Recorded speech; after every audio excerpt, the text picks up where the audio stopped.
Well, artificial intelligence remains the talk of the town in 2024 after the boom in 23. As more companies expand AI investments, Wall Street is weighing in on who stands to benefit from the AI liftoff. Jefferies shouting out Meta and Alphabet as best positioned to win the consumer AI opportunity, while Evercore ISI names Apple as an underappreciated artificial intelligence beneficiary here.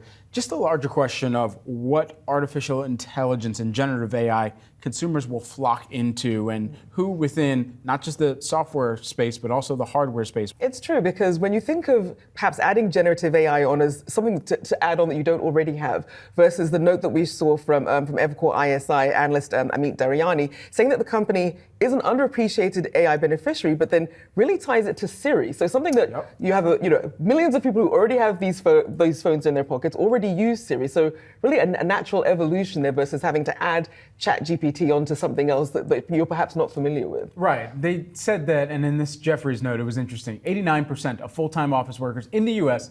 have heard of ChatGPT. That's up from 52% in February of 2023. Now, the increased usage of AI tools, they're also mentioning there that in tandem, it kind of brings fear of AI job automation. What we've had a discussion about time and time again, whenever there is a jobs day, and we're talking about when AI is going to show up in the productivity numbers, when generative AI is going to show up as a broader impact to the employment situation. I mean, we're still ways off from it having a huge impact on either of those fronts, but it is a larger question of how many corporations are already starting to plan out what resources look like, what spends on technology versus human resources also looks like to facilitate and unlock perhaps that next leg of productivity, and how many of us are working in tandem with some of that generative AI to complete menial tasks at the end of the day too. It's true, because even though clearly a lot more people have heard of it in terms of how they use it in their work, I think a lot of people are still trying to figure that out, because it's one thing to have it there sitting there, and then you're really not sure if it's something that you can use, if you have permission to use it, how much of it you can use, the sort of the ethics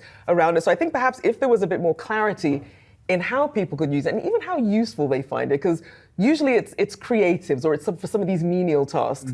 But if it's like mid-journey, something else, something creative. But then when it comes to your everyday working life, where those guidelines fall, still not clear. I mean, I think in marketing automation tools is one area easily it could have a big impact. You think about all the different marketing automation campaigns, and I'm thinking of how this could impact a company in Oracle even, and some of the subsidiaries that they have, or even in Salesforce, where, and as they had their AI day last year, and we're talking about how it can help sales teams more efficiently craft an email that could be ready to go out. So what type of jobs does that impact? How much quicker does it allow you to have that touch point and bring back in different points of contact that you've had with a customer? So there's a bevy of different ways to think about how it could be implemented. Indeed, still figuring all of that out, of course.